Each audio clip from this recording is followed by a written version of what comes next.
बिस्मिल्लाहिर्रहमानिर्रहीम। अस्सलामुअलैकुम। मेरा नाम राबिया है। मेरा बचपन महरूमियों में गुजरा था। अम्मा के मरने के बाद सौतेली माँ के ताने सुने और उसकी मार खाती रही। सोचा था कि बड़ी हो जाऊंगी तो शादी हो जाएगी और क्या पता अगले घर में सुकून का सांस मिल जाए, मगर मेरा ये ख्याल ही था। अब्बा जो कि सौतेली माँ के पीछे लग जाया करते थे, वो जो भी कहती बस वही पत्थर पर लकीर बन जाया करती। वो मुझसे सारे घर के काम करवाती और बस रोटी मिल जाया करती। क्या जिंदगी थी मेरी। मुझे अम्मा की बहुत याद आया करती थी। सोचती थी कि या तो वो वापस आ जाएं या फिर मुझे अपने पास बुला लें, तो ये मुश्किल कम से कम मेरी जिंदगी का हिस्सा ना बनती। मेरी एक ही हमदर्द सहेली मरियम थी। वो खाला कुलसूम की बेटी थी। खाला कुलसूम मेरी अम्मा की दोस्त थी। उन दोनों के बीच में सगी बहनों वाली मोहब्बत थी।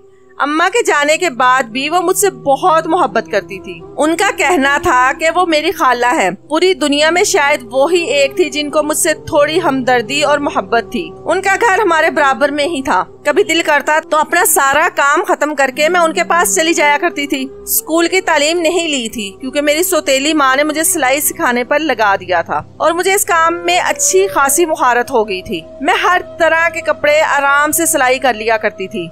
मोहल्ले की सारी औरतें मुझसे अपने कपड़े सिलाई करवाने आती और पैसे मेरी सौतेली माँ को दे दिया करती थी। मुझे पैसों की जरूरत थी भी नहीं और ना ही मैंने उनसे कभी मांगे थे। मेरी उम्र उस वक्त 22 साल की थी जब मेरे लिए एक रिश्ता आया। वो खाला कुलसूम ने ही ढूंढा था। वो चाहती थी कि मेरी शादी हो जाए ताकि इस जहन्नुम जैसी जिंदगी से मेरी जान छूट जाए।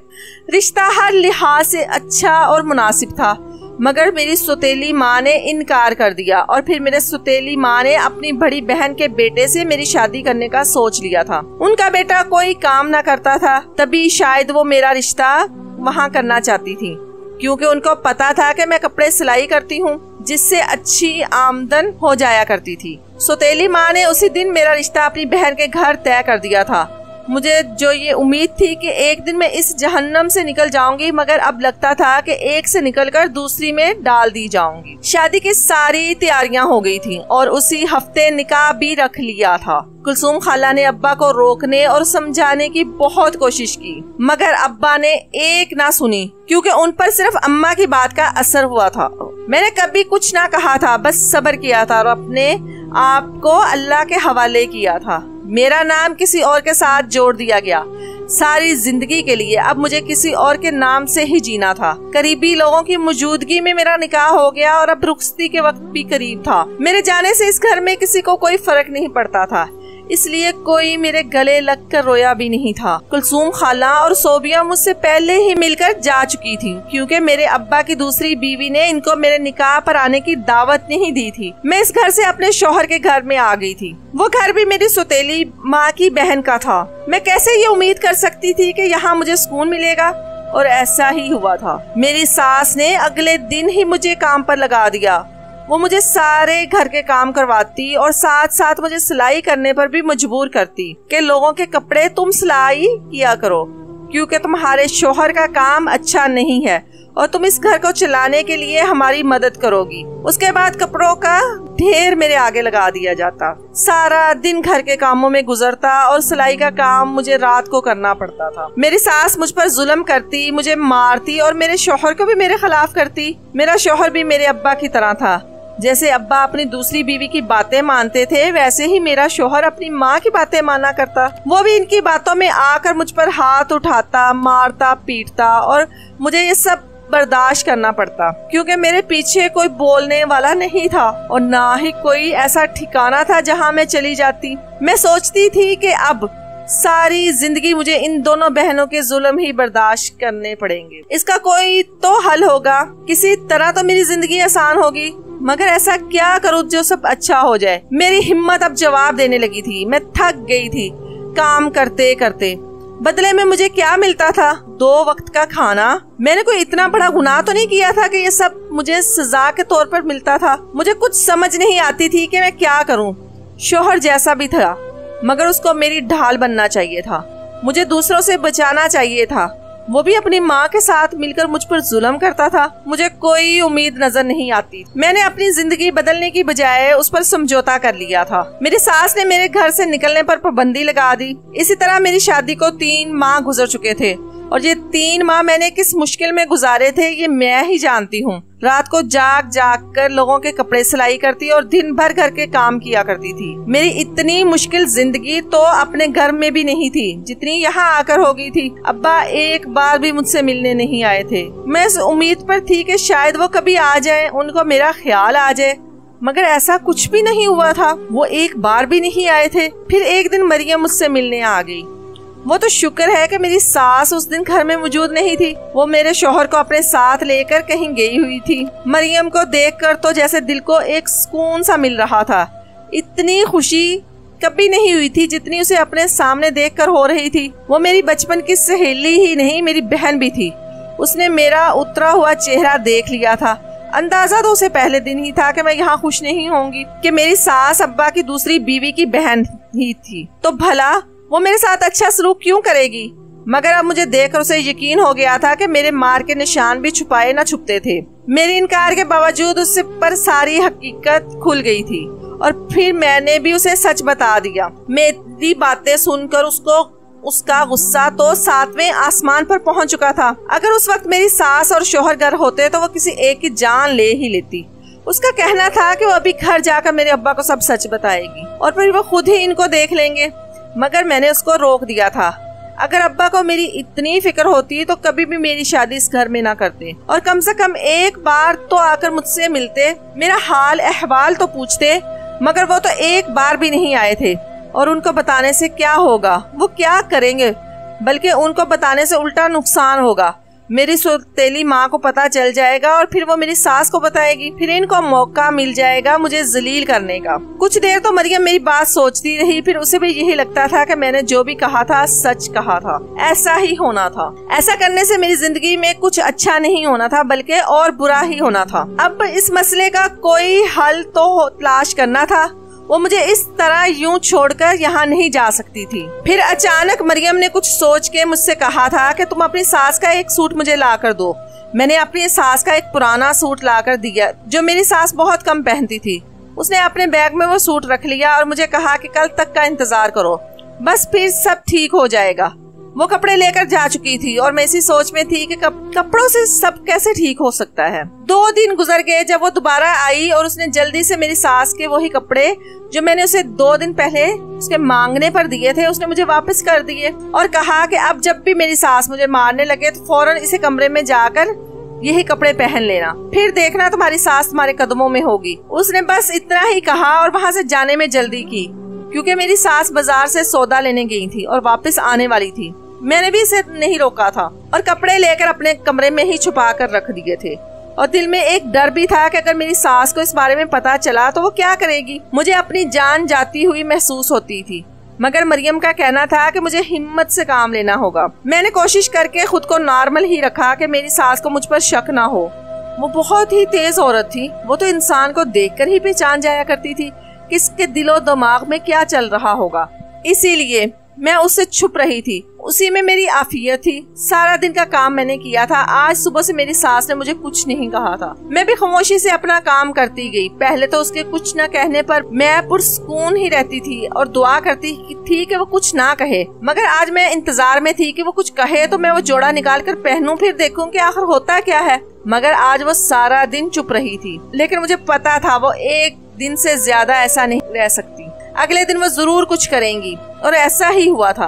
अगले दिन सुबह नाश्ते के बाद से वो बोली जा रही थी और उसे जाने किस बात का गुस्सा था जिसे वो मुझ पर निकालने के लिए बेताब थी। और जैसे ही वो मुझे मारने के लिए आगे बढ़ी तो मैंने फौरन ही कमरे में भागी और वो लिबास पहनकर आ गई।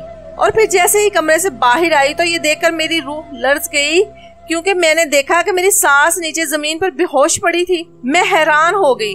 अभी थोड़ी देर पहले तो वो बिल्कुल ठीक थी, मुझे मारने लगी थी और अब अचानक से इन्हें क्या हो गया था। मैंने अपने शौहर को बुलाया और फिर उसे होश में लाने की कोशिश की। सास के होश में आने के बाद वो बिल्कुल ही बदल गई थी। वो तो पहले वाली मेरी सास ही नहीं रही थी। अब वो हर तरह से मेरा ख्याल रखती थी और अब तो उसने मुझे लोगों के कपड़े भी सिलाई करने से मना कर दिया था और घर के कामों में भी वो मेरी मदद करने लगी थी। मुझे तो रह रह कर हैरत हो रही थी कि आखिर ऐसा क्या हो सकता था, कोई कैसे इतना बदल सकता है। मेरी समझ से बाहर था। मेरा शौहर अब मुझे कुछ ना कहता था। मेरी सास उसे भी मेरी बात मानने का कहती थी। मरियम ने क्या किया था मुझे मालूम नहीं था, मगर अब मेरी जिंदगी जरूर बदल गई थी। मैं अब सुकून में थी, लेकिन मेरी सौतेली माँ से ये बात कब तक छुपी रह सकती थी। उसे तो यकीन नहीं आ रहा था कि ऐसा भी हो सकता है। वो घर आई ताकि अपनी बहन को दोबारा से मेरे खिलाफ कर सके। सौतेली माँ ने शादी के वक्त ही कह दिया था कि वो मेरे साथ जरा भी नरमी ना रखें और जितना हो सके मेरे साथ बुरा सलूक करें, और उन्होंने ऐसा ही किया था। वो उनको दोबारा से मेरे खिलाफ करने लगी थी, मगर मेरी सास खामोशी से सारी बातें सुनती रही थी। उसने जवाब में कुछ नहीं कहा। मेरी सौतेली माँ जब सब कह चुकी तो फिर उसने मेरे शौहर को मेरे खिलाफ करना शुरू कर दिया। वो भी खामोशी से उनकी सारी बातें सुनता रहा। फिर उसने कहा कि वो पहले भी मेरे साथ बहुत गलत कर चुका है और वो अब नहीं करेगा और अब वो जा सकती हैं। मेरी सौतेली माँ वहाँ से आग भिगोला होकर निकल चुकी थी। उनको तो अपने कानों पर यकीन नहीं हो रहा था कि ये सब वो कहेंगे। फिर एक रोज मैंने मरियम को घर में बुलाया और उससे पूछा था कि उसने इन कपड़ों के साथ आखिर किया क्या था, जिसकी वजह से मेरी सास और मेरे शौहर का रवैया अच्छा हो गया है। मुझे वजह जाननी थी कि आखिर इन सब के पीछे वजह क्या थी। मरियम का कहना था कि वजह जानकर मैं क्या करूँगी, मगर मुझे उसे सारे मामले की सच्चाई जानना जरूरी था। मेरे मजबूर करने पर उसने मुझे बता दिया कि उसने मेरी सास के कपड़ों पर जादू करवाया था ताकि वो मेरे साथ अच्छा रवैया रखे, और उसने मुझे बताया कि वो किसी ऐसे बाबे को जानती थी जिससे ये काम करवाया जा सकता था, तभी उनका रवैया बदला हुआ था। मगर मुझे यहाँ एक बात समझ नहीं आई थी कि जादू तो सिर्फ सास के कपड़ों पर हुआ था, मगर मेरा शौहर क्यों मेरी इतनी हमायत करने लगा था। मरियम ने मुझे बताया कि उसने सिर्फ मेरी सास पर ही जादू करवाया था, मेरे शौहर पर नहीं। उसका कहना था कि मेरा शौहर अपनी माँ की बात मानता और अगर माँ ही मेरे हक में हो जाती है तो वो खुद ही ठीक हो जाता, इसीलिए उस पर कुछ भी करने की जरूरत नहीं थी। मुझे ये सब जानकर कोई खुशी नहीं हुई थी, क्योंकि जादू करना हमारे मजहब में हराम है, और दूसरा ये कि वो लोग बस इस जादू के असर की वजह से अच्छे बने थे, वरना उनको अपनी गलती पर कोई पछतावा नहीं था। अगर ऐसा था तो मुझे ये झूठी और बनावटी हमदर्दी और मोहब्बत नहीं चाहिए थी। मैं हमेशा से सच्चे जज्बों की कायल रही थी, फिर वो सच नफरत की ही सूरत में क्यों ना हो। मैंने मरियम से साफ इनकार कर दिया कि वो ये सब बंद करें या ऐसा कुछ भी मजीद ना करें। इससे मुझे समझाने की बहुत कोशिश की कि इस काम से अगर मेरी जिंदगी में थोड़ा सा सुकून आया था तो मैं इसमें गलत क्या था। आखिर कब तक मैं जादू के असर से इनके जुल्म से बची सकती थी। मेरी जिंदगी तो हकीकत में उसी वक्त बदलनी थी जब तक वो लोग दिल से इस बात को मानते कि वो गलत थे। मैंने वो कपड़े वापस अपने सास के कमरे में रख दिए। मैं चाहती थी कि वो हकीकत में बदलें। अगर मेरे नसीब में खुशी लिखी थी तो मुझे जरूर मिलनी थी, और अगर नहीं तो फिर हम क्या शिकवा कर सकते हैं। मरियम वापस चली गई। अब तो उस बात को भी 2 दिन गुजर गए थे जब अचानक से मेरी सास पहली वाली झगड़ालू औरत बन गई थी। वो फिर से मेरे पीछे पड़ गई थी, मुझे बातें सुनाती, मुझे ताने देती, मगर मैं उसकी सारी बातें खामोशी से सुनती रहती कि कहीं ना कहीं मुझे पता था कि अब मुझे ये सारी जिंदगी ही सुनना था, तो मुझे इसका आदी होना चाहिए। मगर फिर एक दिन वो मुझे मारने लगी थी, मगर उससे पहले कि वो मुझे मारती किसी ने उनका हाथ पकड़ लिया था। मैं आंखें बंद किए खड़ी, मुझे थप्पड़ ना पड़ने पर हैरत हुई थी, और आंखें खोलकर देखा तो मुझे यकीन नहीं हुआ मेरी सास का हाथ रोकने वाला कोई और नहीं बल्कि मेरा शौहर था। मुझे हैरत हुई कि वो तो खुद अपनी माँ के साथ मिलकर मुझ पर हाथ उठाता था, तो आज उसने अपनी माँ का हाथ कैसे रोक लिया था। जब उसने कहा कि आज के बाद वो अपनी माँ को कभी भी मुझ पर कोई जुल्म नहीं करने देगा, वो बदल गया था। क्या ये सब सच था? मुझे यकीन नहीं हो रहा था। मेरी सास ने इसे बहुत कहा कि सारी गलती मेरी है, मैंने आज घर का फर्श ठीक से नहीं धोया। सास ने न जाने क्या कुछ मेरे बारे में कहा था, मगर मेरे शौहर का कहना था कि वो सब जानता है। उसकी आंखों पर जो पट्टी बंदी थी वो अब उतर चुकी है, उसे सब साफ दिखाई दे रहा है। अब वो मेरे साथ मजीद कोई जुल्म या ज्यादती नहीं होने देगा, और ना ही खुद करेगा, और ना ही किसी को करने की इजाजत देगा, चाहे वो उसकी अपनी माँ ही क्यों ना हो। वो मेरा हाथ पकड़कर मुझे कमरे में ले आया था। मैं तो अभी तक इस बात पर हैरान थी कि जो इंसान अपनी माँ के सामने मुझसे ठीक से बात नहीं करता था, अपनी अम्मा के कहने पर मुझे मारता था, आज उसने अपनी माँ का हाथ रोका था। वो हाथ जो मुझ पर उठाया जा रहा था, वो जानता था कि उस वक्त मेरे दिमाग में क्या चल रहा था, यही कि उसने मेरे लिए ये सब क्यों और कैसे किया, जबकि वो तो अपनी माँ की हमायत करता था। वो सवाल जो मेरे दिमाग में थे उसने खुद ही कह डाले थे और मुझे इस बात पर हैरत हुई थी उसे ये सब कैसे पता चला था।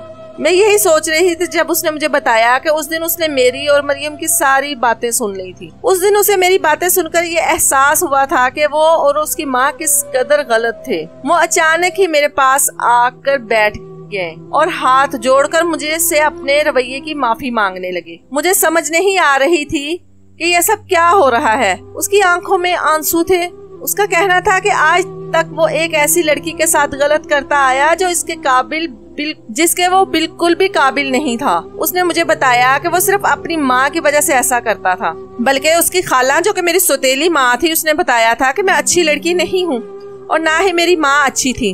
वो घर से भाग गई थी और उसने बताया कि मैं भी उसके नक्शे कदम पर चलते हुए एक दिन ऐसा ही करूंगी, इसलिए वो मुझ पर सख्ती करता था। मगर उस दिन मेरी बातें सुनकर उसे एहसास हुआ कि जब इंसान की सोच इतनी अच्छी होगी तो उसके ख्यालात कितने पाक और साफ होंगे। वो कभी गलत ही नहीं हो सकती। मेरी माँ भागी नहीं थी, उनके खिलाफ साजिश की गई थी। मेरी सौतेली माँ मेरे अब्बा से शादी करना चाहती थी, इसीलिए उसने मेरी माँ पर झूठा इल्जाम लगाया था जिसका दुख वो बर्दाश्त नहीं कर पाई थी और इस दुनिया से चली गई थी। और इसके बाद उन्होंने मेरे अब्बा से शादी कर ली थी और सारी जिंदगी मेरी माँ को गलत बनाकर दुनिया के सामने पेश किया था और मुझे भी उनके नाम के ताने देती रहती। वो मुझसे नफरत करती थी और मुझे सारी जिंदगी तकलीफ देने के लिए ही मेरी शादी यहाँ करवाई गई थी। मगर अब मेरा शोहर बदल चुका था। उस दिन के बाद वो मेरा ख्याल रखने लगा था। उसे अपनी गलती का एहसास हो गया था और जब ये सारी बातें मेरी सास को पता चली तो उन्होंने भी मुझसे माफी मांगी। मेरी सौतेली माँ से उन्होंने मिलना जुलना खत्म कर दिया था। उनका कहना था कि वो एक बेज़मीर औरत है। उन्होंने अपने फायदे के लिए किसी की जिंदगी खराब की थी और ये कोई आम बात तो नहीं थी। किसी पर झूठा इल्जाम लगाया था। अब्बा को भी ये बात पता चल गई थी और वो जो सारी जिंदगी मेरी मरहूम माँ को गलत समझ रहे थे, जिसकी वजह से वो मुझसे भी दूर हो गए थे, वो अब गहरे मलाल में थे। उनका कहना था कि उनके अंदर मुझसे माफी मांगने की भी हिम्मत नहीं है, मगर मैंने उनको माफ कर दिया था। वो जैसे भी थे मेरे बाप थे। मगर मेरी सौतेली माँ अब भी मुझसे जलती थी, मगर अब मुझे इसकी कोई परवाह नहीं थी। आज मैं अपने घर में खुश थी। मैंने इतने साल सब्र किया और मुझे इसका अजर मिल गया। आपको क्या लगता है, मैंने अपने बाप, शोहर और सास को माफ करके ठीक किया है या गलत? और मेरी सौतेली माँ फिर से मेरा घर बर्बाद करने की कोशिश करेगी या नहीं? अगर वो करेगी तो मुझे इससे कैसे बचना चाहिए? कमेंट सेक्शन में जवाब जरूर दीजिएगा।